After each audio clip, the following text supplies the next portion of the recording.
The nervous system is incredibly important. It coordinates functions throughout the body and responds to internal and external stimuli, or something that would spur change in the body.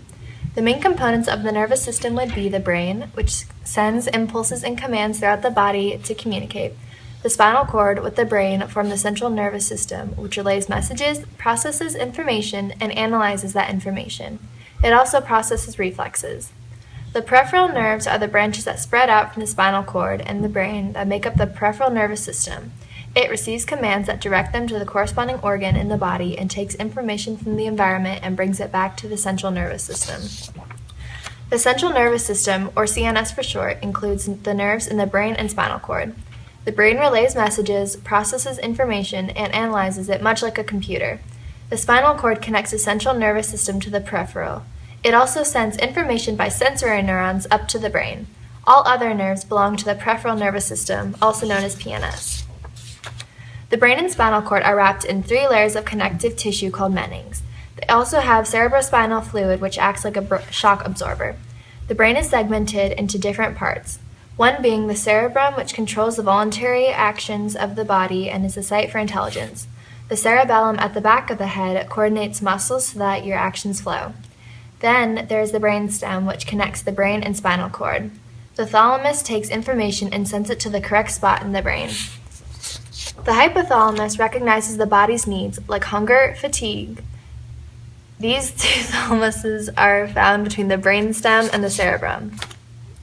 Humans also have a voluntary and involuntary nervous system. The voluntary system, somatic nervous system, controls the things that we are consciously influencing and are aware of. For example, moving your arms or legs, while the involuntary system would be the autonomic nervous system, and that controls things like your heart rate. The autonomic system is divided into 2 more systems, sympathetic being the accelerator and parasympathetic being the brakes to maintain a good in-between so that nothing goes too fast or too slow. It is necessary for this system to have specialized cells called neurons to carry or send impulses or messages to the rest of the body for communication. Each neuron has a body cell, and the body cell has extensions on it.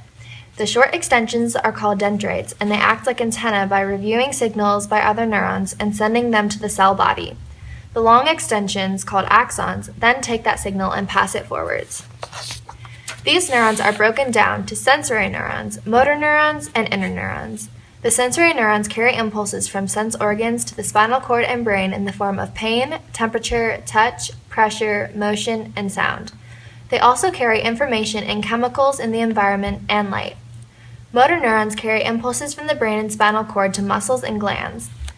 Lastly, the interneurons connect the sensory and motor neurons to carry the impulses in between them. The first step in making a moving impulse is having an environmental stimuli strong enough to spur the neuron on.